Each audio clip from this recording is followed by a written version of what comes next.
James Whitfield had served as a royal guard at Buckingham Palace for 12 years, standing sentinel at one of the most famous buildings in the world. His tall frame and perfectly pressed red uniform had become a familiar sight to the thousands of tourists who visited daily, but few people knew about the small camera he carried during his shifts. The camera wasn't for personal use or souvenirs. James had been documenting unusual incidents around the palace grounds for months, initially as a way to help improve security protocols.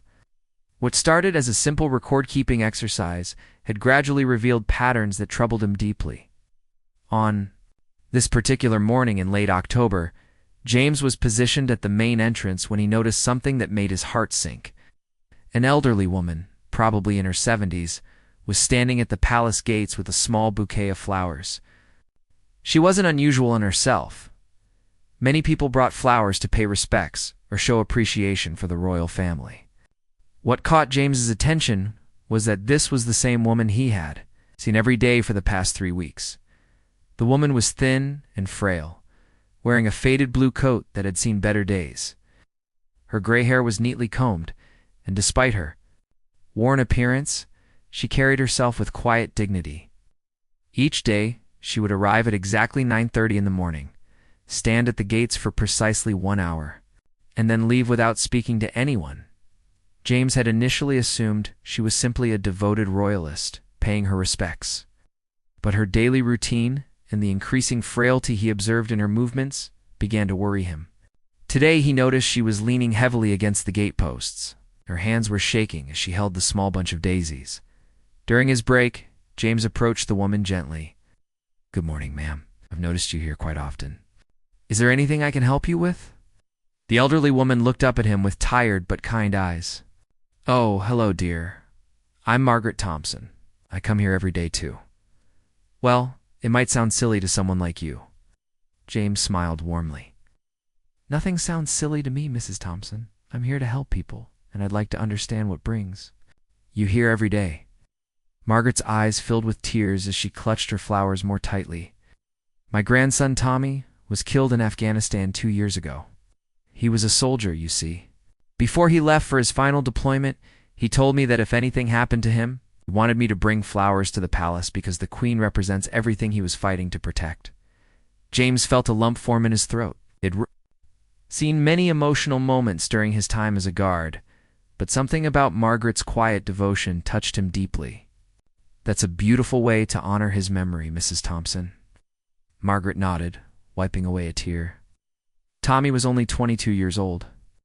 He grew up without much, but he believed in serving his country. He said the Queen was like a grandmother, too. All British soldiers, and he wanted her to know that there were people like him who would give everything for what she represented. As James listened to Margaret's story, he realized why her daily visits had been weighing on his mind. There was something profoundly moving about this elderly woman's dedication to her grandson's memory, making the long journey to central London every day despite her obvious physical struggles. "Mrs. Thompson, how far do you travel to get here?" "Each day?" James asked gently. Margaret looked a bit embarrassed. "Oh, it's quite a journey. I live in a small flat in East London. I take 2 buses and the Underground. It takes me about 2 hours each way, but Tommy is worth every minute of it." James was stunned. This elderly woman was spending 4 hours each day traveling to stand at the palace gates for 1 hour, all to honor a promise she had made to her deceased grandson. The dedication and love behind her actions were extraordinary, but he was also concerned about the physical and financial toll such daily journeys must be taking on her. "The flowers are beautiful," James said, noticing they were simple daisies that probably didn't cost much, but were always fresh and carefully arranged. "Tommy loved daisies," Margaret explained with a sad smile. "When he was little, he would pick them from the park near our home and bring them to me.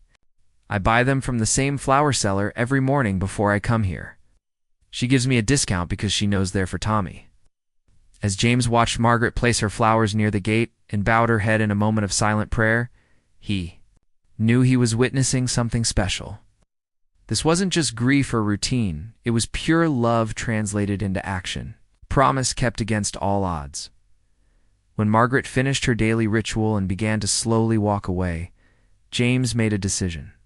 That would change both of their lives. He discreetly activated his small camera and began documenting what he had just witnessed. Not for security purposes, but because he sensed that Margaret's story deserved to be told. Over the next several days, James began recording Margaret's visits more carefully. He documented her daily arrival, her careful placement of flowers, her moment of prayer, and her slow departure. What he captured on camera was a portrait of unwavering love and dedication that few people would ever witness. As the weeks passed, James became increasingly concerned about Margaret's health. Through his careful observations and gentle conversations during his breaks, he learned more details about her life that painted a picture of quiet struggle and unwavering determination. Margaret lived alone in a small council flat that she could barely afford on her pension. Her husband had passed away 5 years earlier, and Tommy had been her only grandchild. She had no other family members, and her daily trips to Buckingham Palace had become the central focus of her life. I promised Tommy I would do this every day until I couldn't anymore, Margaret told James one particularly cold morning in November. Some days I feel so tired, but then I remember his face when he made me promise. He was so serious, more serious than I'd ever seen him. James noticed that Margaret's coat seemed thinner than it should be for the increasingly cold weather, and her hands had developed a persistent tremor that made holding the flowers difficult. Despite these challenges, she never missed a day, arriving at exactly the same time with her small bouquet of daisies. During one of their conversations, Margaret revealed something that broke James's heart. "I don't eat much these days," she admitted quietly. "The bus fare and the flowers, they take most of my weekly budget. But Tommy's worth it. Gave up everything for his country, so I can give up a few meals for him." James was horrified too. Realized that this elderly woman was essentially starving herself to afford her daily tribute to her grandson. The 4-hour round-trip journey, combined with limited food intake, was clearly taking a severe toll on her already fragile health. That evening, James went home and shared Margaret's story with his wife Sarah. They had been married for 8 years, and Sarah worked as a nurse at a local hospital. She immediately understood the gravity of the situation.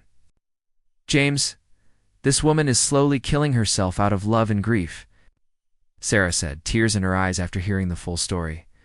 "We have to do something to help her." James had been thinking the same thing, but he wasn't sure what he could do. Within the constraints of his position as a royal guard, he couldn't offer Margaret money directly, as that would be inappropriate, and he wasn't sure how to help without overstepping professional boundaries. "What if we found a way to bring more attention to her story?" Sarah suggested. "Maybe if people knew about her daily devotion to Tommy's memory, someone could help her in ways we can't."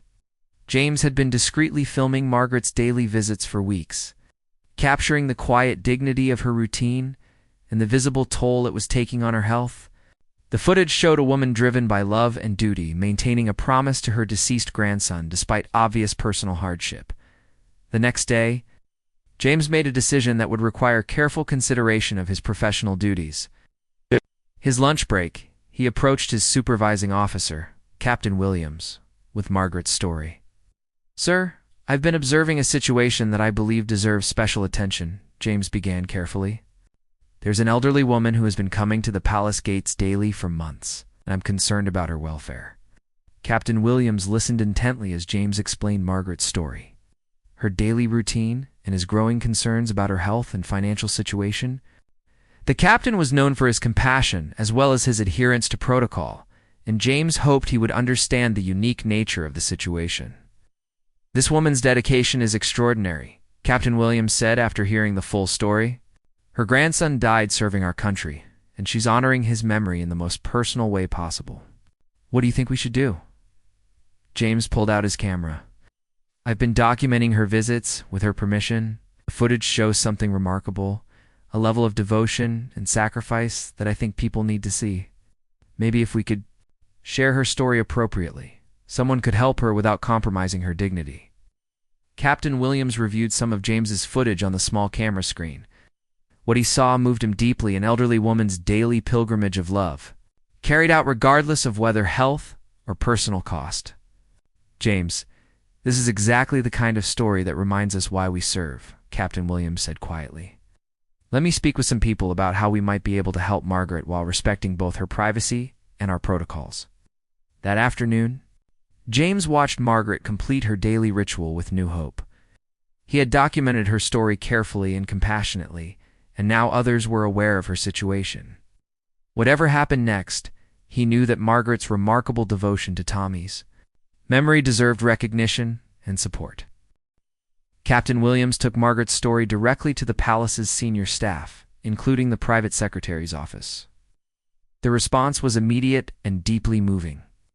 Within days, James learned that Margaret's daily devotion had reached the highest levels of the royal household, and plans were being made to honor both her sacrifice and Tommy's service.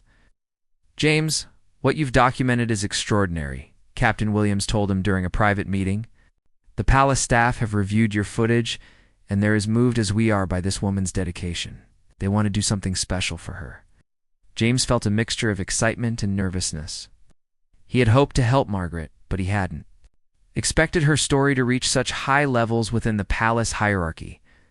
"What kind of plans are they making, sir?" Captain Williams smiled. "That's still being determined, but I can tell you that several departments are working together on this. The Queen's personal staff have been briefed about Margaret's daily visits and Tommy's military service." Meanwhile, James continued his daily interactions with Margaret, careful not to reveal the discussions happening behind the scenes. He noticed that her condition seemed to be deteriorating more rapidly. The cold November weather was affecting her severely, and she had developed a persistent cough that worried him. "Mrs. Thompson, have you been to see a doctor about that cough?" James asked gently during one of their brief conversations. Margaret waved off his concern with a weak smile. "Oh, it's nothing, dear. Just the weather. I'll be fine." Tommy wouldn't want me to make a fuss about a little cough. James could see that Margaret's devotion to her promise was overriding her common sense about her health. She was determined to continue her daily visits regardless of the physical cost. And this determination was both inspiring and deeply concerning. That evening, James received an unexpected call from Captain Williams. "James, I need you to come. In early tomorrow, there are some people who want to meet with you about Margaret's situation." The next morning, James found himself in a meeting room within Buckingham Palace that he had never seen before. Seated around a polished wooden table were several people he recognized from official palace functions, including members of the private secretary's staff and representatives from the Royal British Legion. Officer Whitfield began a woman, "James, recognized as one of the Queen's senior advisors, your documentation of Mrs. Thompson's daily visits has brought something remarkable to our attention. We understand that her grandson Thomas served with distinction in Afghanistan and made the ultimate sacrifice for his country." James nodded, feeling the weight of the moment. "Yes, ma'am," meant everything to Mrs. Thompson, and she's keeping a promise she made to him before his final deployment. The advisor continued, "We've researched Thomas Thompson's military record. He was awarded the Military Cross posthumously for his actions in Afghanistan. He saved the lives of 3 fellow soldiers before he was killed by an improvised explosive device." James felt goosebumps rise on his arms. He had known Tommy was a hero to his grandmother, but learning about his actual military honors added another layer of meaning to Margaret's daily devotion. "Mrs. Thompson doesn't know about Tommy's military cross," another official explained. "Due to administrative complications after his death, the medal was never formally presented to his next of kin. We've been working to correct this oversight." Room fell silent as the implications of this revelation sank in. Margaret had been honoring her grandson's memory every day, not knowing that he had been officially recognized as a hero by the very institution she was visiting. "We want to do something special for Mrs. Thompson," the senior advisor said. "But we need your help, Officer Whitfield. Your footage has shown us the depth of her devotion, but we need to approach this carefully. We don't want to embarrass her or make her feel like a charity case." James understood completely. Margaret's dignity was as important as her physical needs. Any help would need to be offered in a way that honored her pride and her grandson's memory. "What can I do to help?" James asked. The group outlined a plan that was both ambitious and deeply thoughtful. They wanted to invite Margaret for a private ceremony where she would receive Tommy's military cross on his behalf. Additionally, they were arranging for ongoing support that would allow her to continue her daily visits without the financial and physical hardship she was currently enduring. We're also working with the Royal British Legion to establish a small memorial fund in Tommy's name, one official explained. Mrs. Thompson's story has reminded us that there are probably other families like hers who need support. James felt overwhelmed by the scope and thoughtfulness of the response his simple documentation had triggered. Margaret's quiet devotion was about to be transformed into something that would honor not just Tommy's memory, but the memory of all service members who had made similar sacrifices. "There's one more thing, Officer Whitfield," the senior advisor said with a slight smile. "Her Majesty has personally reviewed your footage and has expressed her wish to meet Mrs. Thompson personally. This woman's devotion has touched the Queen deeply." The plan to honor Margaret required careful coordination and absolute discretion.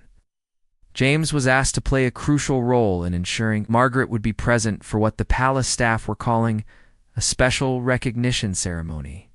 The challenge was inviting her without revealing the full scope of what was planned. 2 weeks later, on a cold December morning, James approached Margaret during her daily visit with a formal-looking envelope. His heart was pounding with excitement and nervousness about what was about to unfold. "Mrs. Thompson, I have something for you," James said gently. "This came through official channels, and it's addressed specifically to you." Margaret looked surprised and a bit worried as she accepted the envelope with trembling hands. "Official channels? I haven't done anything wrong, have I?" James smiled reassuringly. "No, ma'am. Quite the opposite. Please open it and read it carefully." Margaret carefully opened the envelope and pulled out a letter bearing the official seal of Buckingham Palace. As she read the contents, her face went through a series of expressions: confusion, disbelief, and finally, overwhelming emotion. The letter was an invitation to attend a private ceremony at Buckingham Palace in 3 days' time in recognition of her grandson Thomas Thompson's military service and her own devotion to his memory. It mentioned that there were matters relating to Tommy's service record that needed to be discussed with her personally. "I don't understand," Margaret whispered, tears streaming down her face. "Why would the palace want to meet with me? I'm just an old woman who brings flowers." James had been instructed on exactly how to respond to this question. "Mrs. Thompson, your daily visits haven't gone unnoticed. Your dedication to Tommy's memory has been recognized as something truly special. The palace would like to honor both Tommy's service and your devotion to his memory." Margaret sank onto a nearby bench, clutching the letter and her daily bouquet of daisies. "Tommy always said the Queen would understand what he was fighting for. Said she represented the best of Britain. But I never thought I never imagined." James sat beside her, offering his handkerchief as she wept. "Mrs. Thompson, Tommy was right about the Queen understanding. Your story has touched many people within the palace. You've shown a kind of love and loyalty that deserves recognition." Over the next 3 days, James watched Margaret with growing concern and excitement. She was clearly overwhelmed by the invitation, but also determined to make the best possible impression. She had her old blue coat cleaned and pressed, and she spent her limited resources on having her gray hair properly styled for the first time in months.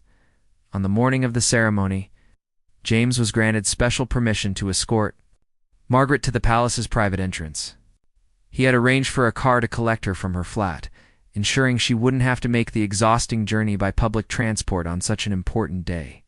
When Margaret emerged from the car, James barely recognized her.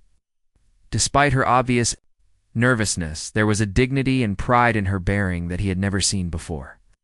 She was wearing her best dress beneath the cleaned coat, and she carried herself like someone who understood the significance of the moment. "Officer Whitfield," Margaret said formally, "I want to thank you for everything you've done. I don't fully understand how this happened, but I know you played a part in it." James felt emotion catching in his throat. "Mrs. Thompson, all I did was recognize something special when I saw it. Your love for Tommy and your dedication to his memory speak for themselves." As they walked through the palace corridors toward the ceremony room, Margaret kept looking around in wonder. Tommy would be so proud, she whispered. He always said, the palace was the most beautiful building in the world. I wish he could see this. James knew that in a way Tommy's presence would be very much felt in the ceremony that was about to take place. The room they entered was small and intimate, decorated with flowers similar to the daisies Margaret brought daily to the gates. Several officials were present, including Captain Williams and the senior advisor. James had met with previously, but it was the figure standing at the center of the room who made Margaret gasp and nearly lose her balance. Her Majesty the Queen, dressed simply but elegantly, was waiting to personally meet the woman whose daily devotion had moved an entire palace staff. Mrs. Thompson, the Queen said warmly, approaching Margaret with genuine kindness in her eyes. I have been looking forward to meeting you. I understand you have been visiting us every day to honor your grandson's memory. Margaret attempted to curtsy, but her emotions overwhelmed her, and she began to weep. The Queen gently took her hands, helping her to stand steady. Your Majesty, Margaret managed to say through her tears, Tommy said you would understand. Said you were like a grandmother to all British soldiers. The Queen's own eyes filled with tears as she replied, your grandson was absolutely right, Mrs. Thompson. And today, I want to make sure you understand just how much his service meant to all of us. What happened next would remain etched in James's memory forever. The Queen personally presented Margaret with Tommy's military cross, the decoration he had earned but which had never been formally given to his family due to administrative oversight. Mrs. Thompson, the Queen said solemnly, holding the medal in its presentation case, your grandson Thomas Thompson was awarded the Military Cross for exceptional bravery in Afghanistan. He saved the lives of 3 fellow soldiers at the cost of his own life. His actions embodied the highest traditions of military service. Margaret's hands shook as she accepted the medal case. Inside, nestled on blue velvet, was the silver cross that represented her grandson's heroism. For 2 years, she had been honoring a hero without knowing the full extent of his recognized bravery. I never knew, Margaret whispered, staring at the medal through her tears. He never told me about being brave. He just said he was doing his duty. The Queen smiled gently. The bravest soldiers rarely speak of their courage, Mrs. Thompson. They simply do what needs to be done. Tommy was clearly raised by someone who instilled in him the values that made such bravery possible. James watched this exchange with profound emotion, understanding that he was witnessing a moment that transcended protocol and ceremony. This was a personal conversation between a grandmother figure and a grieving woman, united by their love for someone who had given everything for his country. But the ceremony was far from over. The Queen gestured to another official who stepped forward with additional documents and a small velvet pouch. Mrs. Thompson, we have learned about your daily visits to our gates and your sacrifice in maintaining this devotion to Tommy's memory. We understand that these visits have been difficult for you financially and physically, but you have continued them out of love.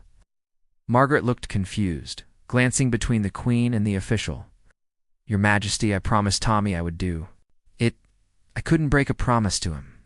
The Queen nodded approvingly. Your faithfulness to that promise has moved everyone who has learned about it. However, we cannot allow your health to suffer because of your devotion. We have arranged for you to receive a special pension supplement that will ensure you can continue honoring Tommy's memory without personal hardship. Margaret's legs nearly gave out beneath her. James stepped forward to steady her as the full implications of what the Queen was saying began to sink in. Additionally, the Queen continued, we have arranged for transportation to be provided for your daily visits, so you won't need to make that long journey by public transport anymore. Margaret began sobbing, overwhelmed by the kindness and recognition she was receiving. Your Majesty, I don't deserve this. I was just keeping a promise to my grandson. The Queen took Margaret's hands again, her own voice becoming emotional. Mrs. Thompson, you deserve this and much more. Your daily devotion has reminded all of us about the true meaning of loyalty, love, and sacrifice. Tommy would be incredibly proud of his grandmother. James felt tears running down his own cheeks as he watched this extraordinary moment unfold. His simple decision to document Margaret's daily visits had led to this recognition. But more importantly, It had ensured that an elderly woman's devotion would be supported, rather than suffered alone. The ceremony concluded with the Queen personally walking Margaret around the room, showing her portraits of military heroes and sharing stories about other families who had made similar sacrifices. Margaret listened in wonder, clutching Tommy's military cross and asking questions about the pictures and stories. "Mrs. Thompson," the Queen said, as the formal part of the ceremony ended, "I want you to know that your daily visits have been noticed and appreciated. You are welcome at these gates every day, and you will always be treated with the respect and honor you deserve." As they prepared to leave, the Queen asked James to step forward. "Officer Whitfield, your compassion and attention to Mrs. Thompson's situation exemplify the finest qualities of service. Your documentation of her story has allowed us to correct an oversight and honor both a fallen hero and his devoted grandmother." James felt the weight of the Queen's recognition, but he knew the real hero of this story was standing beside him, clutching her grandson's medal and wiping away tears of joy and relief. The Queen made one final gesture that surprised everyone in the room. She asked Margaret if she could keep one of the daisies from the bouquet she had brought that day, explaining that she wanted to press it in a book as a reminder of their meeting. Margaret carefully selected the most perfect daisy from her small bouquet and presented it to the Queen with trembling hands. "This is for you, from Tommy and me, Your Majesty." He would be so honored. The story of Margaret Thompson and her daily devotion to Tommy's memory spread far beyond the walls of Buckingham Palace, but not in the way James had initially intended. The palace's media office had carefully prepared a release about the ceremony, focusing on Tommy's posthumous recognition and Margaret's extraordinary dedication. When the story was published 3 days later, the public response was immediate and overwhelming. James's hidden footage, released with Margaret's permission, showed the quiet dignity of her daily visits and the visible toll her devotion had taken on her health. The video clips of her placing flowers at the palace gates, rain or shine, touched millions of people around the world. The headline that appeared in newspapers across Britain read, "The Daily Promise. Grandmother's 2-year pilgrimage to honor fallen hero grandson moves Queen to tears." James watched from his post at the palace gates as Margaret arrived for her first visit since the ceremony. Everything had changed, yet everything remained the same. She still arrived at exactly 9:30, still carried her bouquet of daisies, and still observed her moment of silent prayer. But now she stepped out of a comfortable car instead of arriving exhausted from public transport. And she was wearing a warm new coat that had been a gift from well-wishers. "Good morning, Mrs. Thompson," James greeted her warmly. "How are you feeling today?" Margaret smiled, a brightness in her eyes that James had never seen before. "Oh, Officer Whitfield, I feel like Tommy is watching over me now more than ever. Last night I dreamed about him and he was so proud. He was wearing his uniform and holding his medal, and he told me that everything worked out exactly as it was supposed to." The public response to Margaret's story had been extraordinary. Donations had poured in from around the world, not just money, but letters, flowers, and expressions of gratitude from military families who understood her grief and devotion. The Royal British Legion had established the Thomas Thompson Memorial Fund, which was already helping other military families facing similar hardships. "Mrs. Thompson," James said gently, "I hope you know that sharing your story has helped many other people. The fund established in Tommy's name is already supporting 12 families of fallen soldiers." Margaret nodded, tears of joy in her eyes. That would make Tommy so happy. He always said that soldiers look after each other and their families. Now he's still doing that, even though he's gone. Over the following weeks, James continued to document Margaret's visits. But now the footage showed a different kind of story. Instead of a lone, struggling elderly woman, the videos captured someone who had been embraced by an entire nation. Children would sometimes join her at the gates, bringing their own flowers and listening to her stories about Tommy. Veterans would stop to shake her hand and share their own memories of fallen comrades. The most moving development came 6 months later, when the palace announced that a small memorial garden would be created near the main gates, dedicated to all British service members who had made the ultimate sacrifice. Margaret was asked to plant the first flowers in the garden. She chose daisies, Tommy's favorite flowers, at the dedication ceremony for the memorial garden. Margaret stood beside the Queen once again, but this time she was surrounded by hundreds of military families who had traveled to London for the occasion. James watched from his position as Margaret placed the first bouquet of daisies in the memorial garden, fulfilling her promise to Tommy in a way that honored not just his memory, but the memory of all fallen heroes. "Officer Whitfield," Captain Williams said quietly as they watched the ceremony, "what started as your concern for one elderly woman has created something much larger than any of us could have imagined." James nodded, thinking about the chain of events that had begun with his simple decision to speak with Margaret and document her story.